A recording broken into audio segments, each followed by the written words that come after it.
little bit of this dance, a little bit of this and that, a little bit of this dance. Baby girl, just whine it slow. A little bit of this dance, a little bit of this and that. This is a Butter on a Bagel podcast. What? And we're here with Jessica Vega and Jasmine Lee. And my name is Wayne Allen. We're here at Waterplace Park on a beautiful night in November. It's been a long week, y'all. Yeah. It's been a long week. And we're here with the only female to ever win Central Falls that won 100% of the votes. 100%. That is She was unopposed. Unopposed. There you go. 100% of the vote. Well, 100% of the votes that matter. But there were still write-ins. There were a couple of write-ins, yeah. How many? Do you know how many write-ins there were? There were either, I think it was between 6 to 12 write-in votes, I want to say. Or maybe it could have been folks who didn't just circle that my name as well. So so there were 6 to 12 mistakes that they were supposed to vote for you. Smart. But for some reason, they probably just they missed the circle. They meant to circle it, but they accidentally wrote a name. Things happen. You know, Tuesday was very stressful for a lot of people. Maybe they thought they were supposed to write your name in. This could also be true. Maybe that's what it was. They thought they were supposed to write you in. I'm just they just messed up a little bit. Yeah, I'm grateful to have a second term in Central Falls, so I'm really excited about that. That's great. So why did you want to run in Central Falls? Well, it's my hometown. It's where I live. I was born in DR, so that was the first place I hit ground when I came to America. And it's that question is always funny to me because, you know, sometimes politicians will give you like this aha moment, this one event in their lives. But that wasn't the case for me. I think it was like a combination of like different life experiences and events that kind of led me to where I am today. So for me, my inspiration was really my grandmother. She had no formal training, but I always say that she was the first social worker I've ever known. To her, it didn't matter if, you know, you were homeless, you had a substance abuse issue. She would house you, she would feed you, she would listen to you. So I grew up around that. I grew up around people, understanding people, not taking the fact that they have some personal responsibility and issues that they have to handle, but understanding that there are oppressive forces working against them as well. When I was younger, I didn't have that language of what is an oppressive force, but when I became old enough to understand how pervasive systems are and be able to name them, then that's how you know you could change them. Right. So I decided to run for office because I wanted to be the change. I wanted to impact people in a positive way through policies, because I think you could really move humanity forward by setting policies that just make sense for people. And we don't do that enough in our society. Right. So you said there wasn't like an aha moment that made you want to run, but are there any things now that happen and you realize this is exactly where I'm supposed to be, like this is exactly why I'm doing this? That is a great question. I think I have that almost all the time, right? Almost every day. Like when I think about the population in our community, which we have a lot of undocumented people in our community, and during COVID I had people outreach me because of the working conditions. So I had folks reach out to me because their employers weren't following protocols. They weren't following regulations. So they were afraid and didn't have anybody to turn to. So they were calling me for help. So understanding the position that I have, I was able to advocate for them and push things forward, which it shouldn't be this way, right? It shouldn't be because I have a title, people should listen to me. But unfortunately, that's where we are now in society. Anyone, I don't care if you work at Burger King, McDonald's, in a factory, if you have a concern, people should listen to that concern. But that doesn't happen right now. Right. So the fact that people could come to me and I could help out whatever way I can, then those are the moments when I'm just like, all right, I am exactly where I need to be. Like there are no mistakes. Yeah. So that has been very rewarding, just being able to support my community throughout this pandemic. Right. But what are some of the things that you love about Central Falls? Central Falls is a vibe. Central Falls is a whole vibe, and I don't think people understand that until they live there, they experience it. But when I go to other communities, I like in Spanish, I don't know if are you guys Hispanic, Latinos? They're not. No, all right. Well, in Spanish, we have like the saying, like, there's some like seco, like dry. There's some communities that I go into, and they feel very like dry, not vibrant. And CF is different. Like you go in, people know each other. The interesting thing about CF is that people go to like elementary school, middle school, high school together, which has its pros and cons, but there's just so much community there. There's vibrancy. There are people on the streets. There are neighbors who know each other. That's what I love about CF. There's energy. There's this spunk, and yeah. What are some of your goals for the city? My goals for the city, I want to look into affordable housing more. We have a lot of slumlords right now. I believe there's like 22% of people actually own homes there in Central Falls, and I'm not one of them. So I'm looking into buying a home myself to invest in my community and invest in my future, my family. So looking more into affordable housing. We do have an affordable housing fund that we passed last year. I want to look at more of like workforce development. How can we get folks to do not just a job, but do something that they're passionate about? You know what I mean? Like not just help you get a 9 to 5 or 3 to 11. I want folks to do something that they're actually passionate about, and working with young people too. So it's like, what do you want to do? And how can we help you get there? It shouldn't be just fill out this job application and do what you have to do. It should be, what are you passionate about? I don't expect people to be doctors or lawyers. If they want to do that, of course, I'm going to push them to do that. But if you have a dream, if you have an idea, let's figure out how you can pursue it, how you move forward with that. Like even this, what you're doing right now, right? You want to do a podcast? Who do we connect you with so you can do a podcast? What are you interested in? And how could we figure out a way that you can monetize that and make it sustainable and a livable wage for you and your family? And even if you don't get rich off of it, at least you're doing something that's a passion for you. Right. And for me, living with purpose and living with passion that's important. It's true. But to answer your question, so working with young people, workforce development, supporting our small businesses now through all this, through the COVID, through the crisis, and getting more people involved in politics. And by politics, I don't expect folks to be like, hey, yeah, I want to be a city council person, but I want folks to understand what how the process works, how it looks like, and get people to understand that even if you don't like politics, it affects every single thing about your life. What you eat, what your neighborhoods look like, what kind of like businesses could come into your neighborhood. It affects everything about your life, so you should at least have an idea about how it works. So is there a plan for you like beyond city councilwoman? Like have you ever thought about like mayor or anything, a bigger position Yeah, in politics? It's funny because when you ask anyone who's in politics that question, they're never going to give you the right. They won't tell you what their plans are. People won't really tell you. I thought about it, and I honestly don't know. I love DC as well. I would love to do something in politics in DC, but right now I'm taking it one day at a time and like really focusing on how do I support my community now in these next 2 years that I'm going to be a city councilwoman.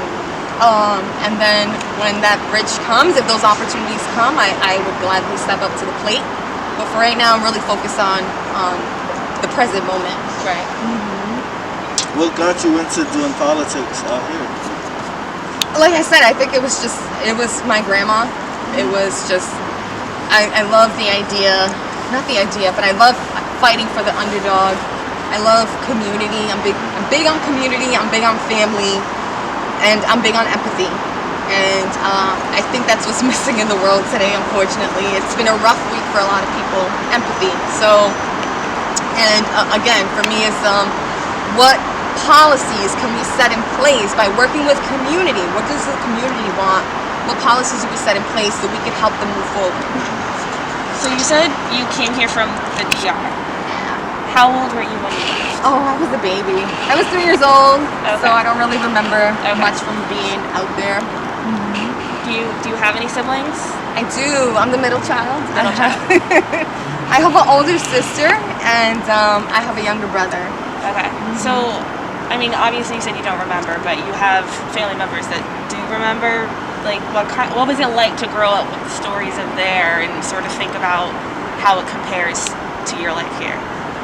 That is a really good question. So, interestingly enough, my family, when I was growing up, didn't really speak much about DR.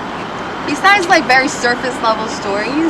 And it wasn't until the past couple of years when we started kind of like digging into like family history that I realized like the hardship and the strength that it takes to leave from your country to come to a new country. So for example, I didn't know that my mom had to leave me and my sister with like my cousin's wife for a year because she had to prove when she came to this country that she was making enough money to be able to sustain us.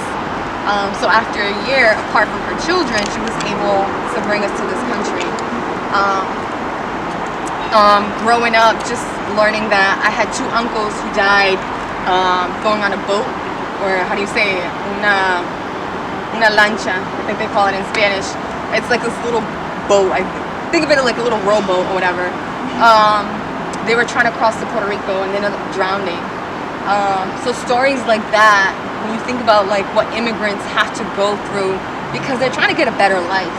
And I'm not gonna sit here and pretend like I know what's how do we fix the immigration issue in this country, because I don't have an answer for that.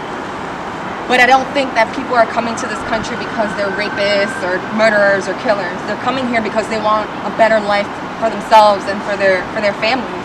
And I feel like we have enough space and room in this country to take people in, and we're smart enough and creative enough, if we really were trying to find a better pathway. But I just feel like right now we're just so consumed with hatred and fear and anxiety that we just kind of like pushed all that aside and instead have decided to separate families, which isn't fair. So what other organizations do you work with? So as far as like city council or what I do for my full-time job, so as far as city council, pretty much everyone. I am working with Tides Family Services to try to figure out how do we put together a toy drive for our community. There are a lot of families hurting right now, a lot of people unemployed, so I want to make sure that kids at least get some toys in the Christmas tree. So I'm working with Tides. For my full-time job, I am a program director for Social Enterprise Greenhouse, so shout out to SCG. And we work with small businesses and helping people either start their businesses or grow their business through like different programs. But my job really has been focused on really helping small businesses get the grants and loans that are out there to keep them afloat. So I've been working a lot right now in like the Restore Our Eye brands, trying to launch different initiatives to get people to buy locally and invest in their community and invest in their local economy. So that's what I do in my day-to-day. And that's not something I do alone. That's something I do in community with a lot of different organizations that support that process. So how can people help support some of those organizations? Like, is it something where people can help out? If, do you call a community to help out? So I guess the way you get involved, I always say everybody and their mother has my number. My information is pretty public. So if you're a person who wants to like donate toys, donate to the community somehow, they could always reach me. The Central Falls, official Central Falls website has my contact info. You could also reach me on Facebook at Jessica Vega. And as far as like different organizations and helping small businesses, purchase. Go out, visit them. Even if you're not dining in, take out. Do what you can to support them, buy gift cards. But help out. Support every little bit that we can. How important is it to support local businesses? It's extremely important, and it's something that I think we take our local businesses for granted, right? Like we go to the bodega, we buy our juices, our chips and soda, whatever, and we just go home. We don't really think about like, hey, this is this person's livelihood, right? Yeah. It's really important to support our local businesses. Right now, the initiative that we're starting with the Buy Local campaign is to educate the community on exactly that, right? Like local businesses are paying taxes. For example, I'll use Central Falls. They're paying taxes in Central Falls, so their money is going into the infrastructure. They are employing local people from Central Falls. And they themselves, a lot of our small businesses, live in Central Falls. They're buying homes in Central Falls. So it's really important for us as constituents, as residents, to support them because they're investing so much in our community. So part of the initiative is saying, why go to Walmart to buy milks, whatever, bread, butter, whatever it is that you need? Why not go to your bodega on Dexter Street and buy those same supplies and support the local economy? And so yeah, it's really important to support local businesses. Yeah, I agree. Local businesses right now are what keeping a lot of people going. Yeah. People don't realize how much the essential businesses, the workers are. Absolutely. So, it's tough right now, but what do you see like as far as the plan for local businesses getting back where I know a lot of them have been affected right now. So how are some of the ways that you'll be able to help them, get back on track? Yeah, that's a great question. I think it's all about taking advantage of all the supports that are available now through the CARES Act, to the CARES funding, and also helping businesses think creatively. A lot of our small businesses in CF are not up and running online. So something as basic as that, right? Like Instagram, Facebook, Twitter, like utilizing the power of social media, that is absolutely free. Helping local businesses do that. And also helping them think creatively of how they could pivot in these times. You have to be able to pivot, you have to be able to adapt to keep your business afloat. So helping them think like, what is the next step? What can this look like? And sometimes when you're like tunnel vision and you're under stress because you're a small business owner, you have a mortgage or rent, it's hard for you to think clearly. But that's where like folks like myself and other organizations that are stepping up could help out. And all of our services are pretty much free or pay what you can because we're really there to like remove the barriers and making sure people get what they need right now. And that's the important thing. I just want people to win in all aspects of their life, whether that's through a small business, through a podcast, through school, whatever it is that you want to do. I want to see you win. And if I have the tools and resources to point you in the right direction or give you those tools and resources, then I'm going to do that. How do you just stay in tune with the needs of the youth? And I know there's a lot of violence, and not to speak about negative things, but there's sometimes it just feels like there's not enough programs for the youth, or just there's not enough things to keep them out of trouble. How much do you think about helping out for helping the kids out? Young people? Yeah. All the time. I would definitely agree with you. There aren't enough programs right now. CF, for example, last year we lost our 21st Century grant, so it cut off a lot of our after-school programs, unfortunately. One of the ways that I got involved in helping young people was through participatory budgeting, which it's just another way to help young people get civically engaged. So my colleague and I built a curriculum where we gave young people at the high school $10,000 and said, hey, how would you spend $10,000 to improve your school?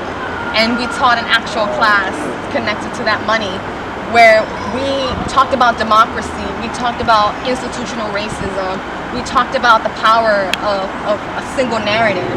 So what do people think about, so we asked the young people, like, what do you hear when you think of Central Falls? Like, what do you think other people hear when they think about Central Falls? And a lot of things that they said was negative. And to me, it lets me know that young people are listening to the way adults are speaking. And we pretend like they just care about video games and things that don't matter. But young people are paying attention. And the fact that they're hearing these negative stories about their community, about their high schools, says a lot. And even though we think it doesn't affect them, it does. So we did a lot of work around taking power of your own story, of your community, and of your high school. Like, change the narrative. Right. There's not gun shootings every day in Central Falls. There's not all these gang violence in Central Falls at the high school. So what is the reality? And how do you tell that stories to people who don't know, who have all these negative perceptions about our community? And so we had those conversations. We had those real conversations, and they ran an actual election where we had the first trilingual ballot in the state of Rhode Island. It was Spanish, English, and Creole or Cape Verdean. And nothing on the ballot that these, and granted, this was youth-led, this whole process. Nothing on the ballot was fluff. It wasn't like, oh, we want like a cotton machine, a cotton candy machine or whatever it was. It was like, hey, we want better bathrooms. We want the holes in the bathroom walls to be fixed. Like, you know, we want gym equipment that actually works. Yeah, just the regular, The regular stuff necessities. that, I think that's so everyone else gets. Yeah, the necessities, the That's basics. basic stuff. The Basic basics. stuff. I think it's so common when people ask kids like what they want. I think they sort of expect those kind of things, like, oh, we want an arcade in the gym room, or Yeah. we want like pizza every day for lunch. I think it's just people sort of overlook what we're actually looking for. Like, we just want a healthy environment to go to school. Exactly. Like, we want locker rooms that actually have stalls. We want bathrooms with doors that work. Like, Yes. we want a trash can in the girls' bathroom so we Yes. don't have to carry our pads or tampons to class and throw it Right. away in the trash can. I think, and just you asking kids, like, what do you want? I think that needs to be a step everywhere. Yeah. Just don't assume what we want by a generalization. Like, actually ask and we'll give you an answer, and it's an answer that's perfectly valid. Right. And then respond. Don't just Right. say, hey, what do you want? And then do something completely Right. different. Exactly. So the kids voted on bathroom renovations, so we actually renovated the bathrooms. And it was exactly that. Like, hey, we want bathroom stalls that actually lock, so Right. people are not just walking in on us. Exactly. We want actual mirrors that we could look ourselves into the mirror. Unfortunately, with timing, our high school everything is virtual, so they're not able to take advantage of these brand new bathrooms. But it's there. for But them. it's there, Right. and it's something that they did. They voted on it, they worked on it, they took this course on it, and we had about 600 students, over 600 students vote for bathroom renovations. And it's funny because when we were talking to parents, we involved parents in this process too. And I'll never forget, one of the parents was like, why do they need new bathrooms? Why do they need new mirrors? They don't need that, they need to go to class. But it's not about you. If a Right. student, if your child is saying, this is what's gonna help me feel comfortable in this school, this is what's gonna help me learn, then give it to them. Right. Just give them the basics. And I think parents don't go to that school every day. Like, they don't Right. walk around, they don't go to the bathroom, and they don't see what it's really like. So they just sort of assume that all They those things are assume. there for us, even though they're not. So when we speak about it, or when someone mentions it, they're like, they have no clue that that was even an issue.